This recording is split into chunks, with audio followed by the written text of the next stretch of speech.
Free में subscribe कीजिए हमारे यूट्यूब चैनल विनय साहू को और दबाइए इस बेल आइकन को लेटेस्ट वीडियो सबसे पहले देखने के तो चलिए आज का ये वीडियो स्टार्ट करते हैं। तो फिजिक्स का रिवीजन टेस्ट आप देख सकते हैं, आपका 70 मार्क्स का टोटल पेपर आता है। तो इसमें क्वेश्चन फर्स्ट आप देख लीजिए। सबसे पहले तो क्वेश्चन फर्स्ट है आपके सही विकल्प। अब यहाँ पे चूज द करेक्ट आंसर है, जो सही विकल्प आपको सही विकल्प चुनना है। तो यहाँ पे सबसे पहला फर्स्ट है न्यूनतम आवेश है। अब यहाँ पे चार ऑप्शन आपको दिए गए हैं, इन चारों ऑप्शन में से आपको एक ऑप्शन लिखना है जो कि न्यूनतम आवेश है। तो इसका करेक्ट आंसर हो जाएगा डी, इलेक्ट्रॉनिक आवेश। इसका करेक्ट आंसर है इलेक्ट्रॉनिक आवेश।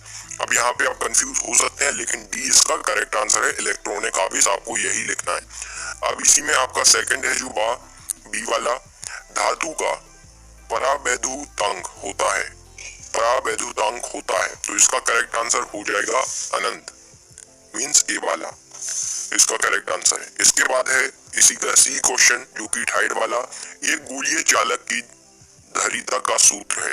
अब यहाँ पे आपको एक गोलीय चालक की धारिता का सूत्र बताना है। तो इसका करेक्ट आंसर हो जाएगा बी वाला, आप देख सकते हैं ये वाला इसका करेक्ट आंसर है। C equals to 4 pi epsilon naught R, ये बी वाला इसका करेक्ट आंसर है। अब इसके आगे के क्वेश्चन हम देख लेते हैं। तो इसके आगे का क्वेश्चन है हमारे पास, ये हमने सी कर लिया। इसके बाद है डी दा वाला। तो यहाँ पे क्वेश्चन है विद्युत धारिता का एसआई मात्रक है। अब यहाँ पे एसआई यूनिट बताना है आपको, विद्युत धारिता का एसआई मात्रक है। तो इसका करेक्ट आंसर हो जाएगा फेराड, बी वाला इसका करेक्ट आंसर है। अब इसके बाद हमारा ई क्वेश्चन लास्ट वाला। तो यहाँ पे आप क्वेश्चन रीड करिए। सबसे पहले तो एक तार को खींचकर उसकी लंबाई दोगुनी करने पर उसका प्रतिरोध हो जाएगा। तो यहाँ पे इसका करेक्ट आंसर होगा 4 गुना, डी वाला। क्या होगा करेक्ट आंसर? 4 गुना, जो कि डी वाला है। तो इसका करेक्ट आंसर हो जाएगा।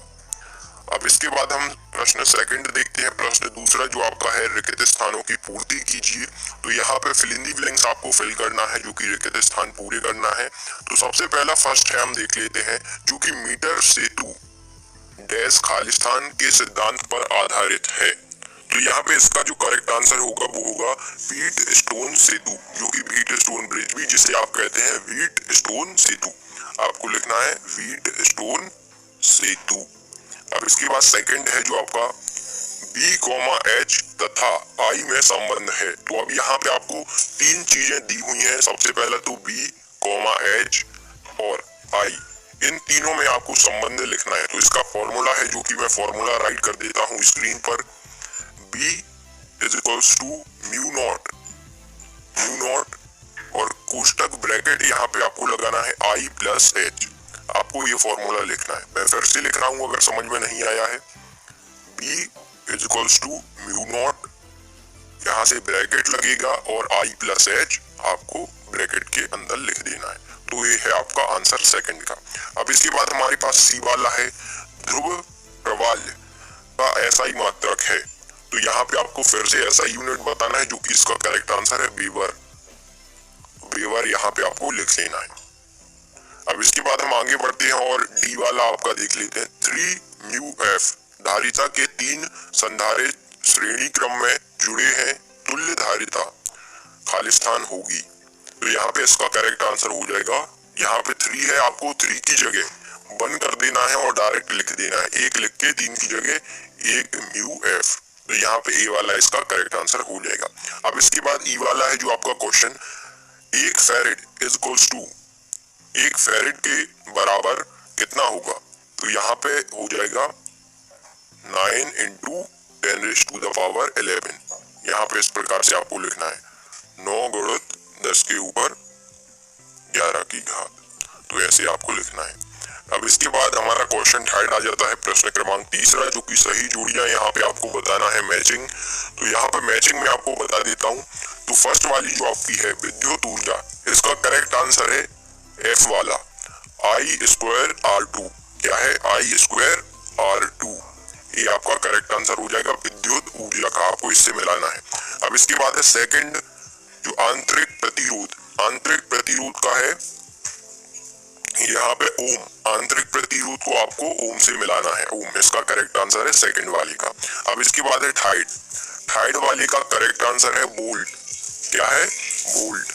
यहाँ पे आपको बी वाले से मिला देना है, वोल्ट। अब इसके बाद है फोर्थ आपका किलोवाट घंटा। तो यहाँ पे इसको आपको मिलाना है विद्युत ऊर्जा से, कैसे? विद्युत ऊर्जा। अब इसके बाद है पांचवा आपके पास जो कि आखिरी है सही जोड़ी का, विद्युत समर्थय। तो इसको आप मिलाइए VI से, जो कि आपका डी वाला है दा। तो यहाँ पे मैचिंग हमने देख ली। यहाँ पे हमने टोटल 3 क्वेश्चन कर लिए हैं कंप्लीट। अब इसके बाद हम फोर्थ क्वेश्चन की ओर आगे बढ़ रहे हैं। तो यहाँ पे एक वाक्य में उत्तर देना है या फिर एक शब्द में, एक वाक्य या फिर एक शब्द में आपको यहाँ पे उत्तर लिखना है। तो सबसे पहला फर्स्ट क्वेश्चन आप देख सकते हैं ये वाला, एक आदर्श वोल्ट मीटर का प्रतिरोध कितना होता है? एक आदर्श वोल्ट मीटर का प्रतिरोध कितना होता है? तो इसका आंसर हो जाएगा अनंत, जो कि आपने ऊपर देखा था। यहाँ पे इसका करेक्ट आंसर हो जाएगा। अब इसके बाद है सेकंड। तो यहाँ पे आप देख सकते हैं स्वप्रेरकत्व का मात्रक क्या होता है? तो इसका करेक्ट आंसर हो जाएगा हेनरी। क्या हो जाएगा? हेनरी।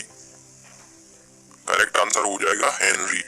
तो यहाँ पे हेनरी आपको लिखना है सेकंड में। अब इसके बाद है थर्ड सा वाला, जो कि सी है आपका।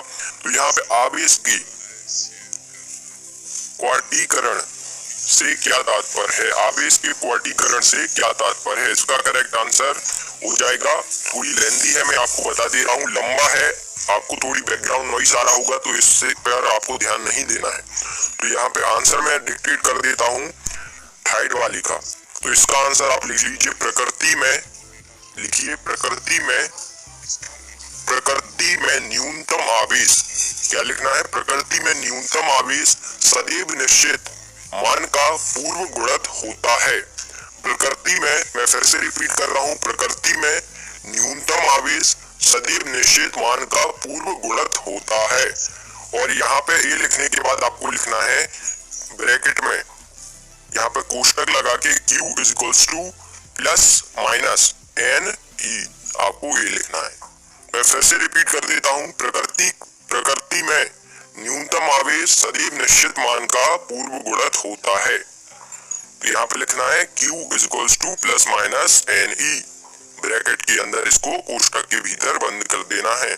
अब इसके बाद है हमारा चौथा, पृथ्वी का विभव कितना होता है? पृथ्वी का विभव कितना होता है? तो यहाँ पे इसका 0 आंसर है, शून्य, आपको लिख देना है शून्य। तो यहाँ पे ये इसका करेक्ट आंसर हो जाएगा, 0 0 लिख देना है। अब इसके बाद है हमारे पास लास्ट क्वेश्चन पांचवा, जो कि एक शब्द और एक वाक्य वाले उत्तर में से। तो इसका देखिए, प्रथम नियम किस नियम पर आधारित है? अब जो किरचॉफ्स लॉ है आपका, ये किस पहला नियम है जो किस नियम पर आधारित है? तो इसका करेक्ट आंसर होगा ऊर्जा संरक्षण पर आधारित है, ऊर्जा संरक्षण पर आधारित है। तो यहाँ तक हमने टोटल 4 क्वेश्चन कर लिए हैं। तो आई होप वीडियो सभी को पसंद आया होगा।